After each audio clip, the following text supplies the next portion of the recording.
नमस्ते, यहाँलाई स्वागत छ मेरो अर्को नयाँ एपिसोडमा र आजको एपिसोडमा म बनाउन जाँदैछु आलु साँदेको।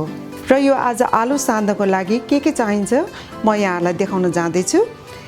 मैले लिएको छु 1 चम्चा धुलो खुर्सानी, 1 चम्चा जिराको धुलो, हाफ चम्चा मरिचको धुलो, 1 चम्चा बेसार, यो काटेर राखेको छु अदुवा, 2टा क्लब्स अफ लसुनको लिएको छु। अनि यो झान्नको लागि मैले लिएको छु खुर्सानीको यो बिया जुन कि यसले चाहिँ राम्रो स्वाद दिन्छ। अनि यो भयो मेथी, यो लिएको छु मैले नुन लिएको छु 1 चम्चा, अर्को छ यहाँनिर लप्सीको धुलो, अदुवा लसुनको पेस्ट 1 चम्चा र अनि यो झान्नको लागि तोरीको तेल। र मैले अलरेडी यहाँनिर बोइल गरेर राखेको छु 5वटा आलु। अब म राख्न जाँदैछु धुलो खुर्सानी, जिराको धुलो, मरिचको धुलो, बेसार चाहिँ अहिले नराख्नु होला यहाँहरूले, यो जिन्जर अदुवा काटेको, अनि यो लसुन काटेको। अर्को राख्न जाँदैछु सल्ट। हजुरहरूलाई अलि चर्को खान मन लाग्छ भने अलि धेरै राख्नुभयो हुन्छ। र लप्सीको धुलो पनि म अहिले नै राख्छु। अनि यो रह्यो अदुवा लसुनको पेस्ट। अब यसलाई चाहिँ म चलाउँछु।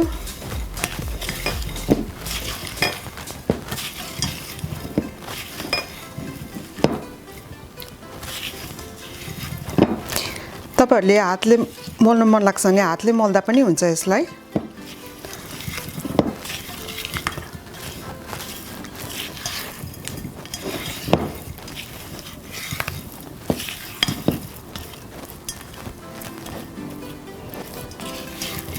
यसको चाहिँ चारैतिर राम्रोसँग चलाउनु होला।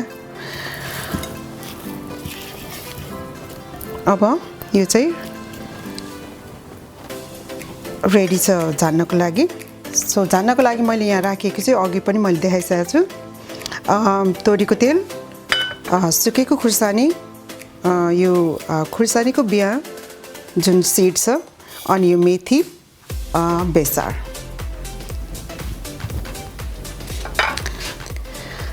अब मैले यो हिट अन गरेर प्यान तातिसकेको छ।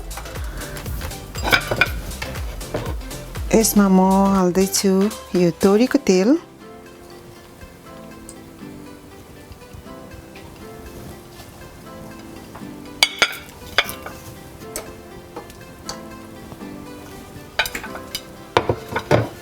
अलिकति टाइम लाग्छ यो। जब यो तातेपछि चाहिँ हजुरहरूले चाहिँ यो मेथी हालिदिनु होला र साथै यो खुर्सानीको बिया पनि यसमा हालिदिनु होला।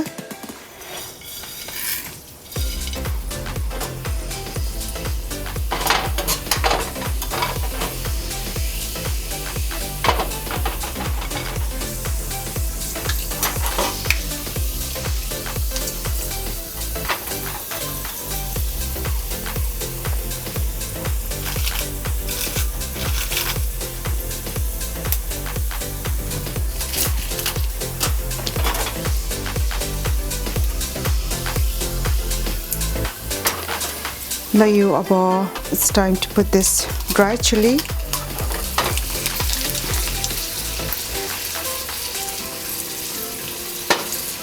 So, it बंद कर देना।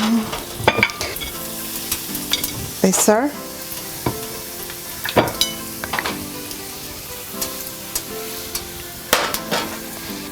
म यसमा हाल्न जाँदैछु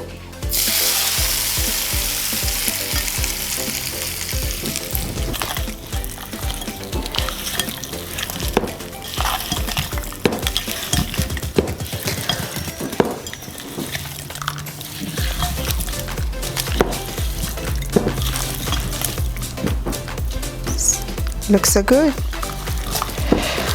So this is ready.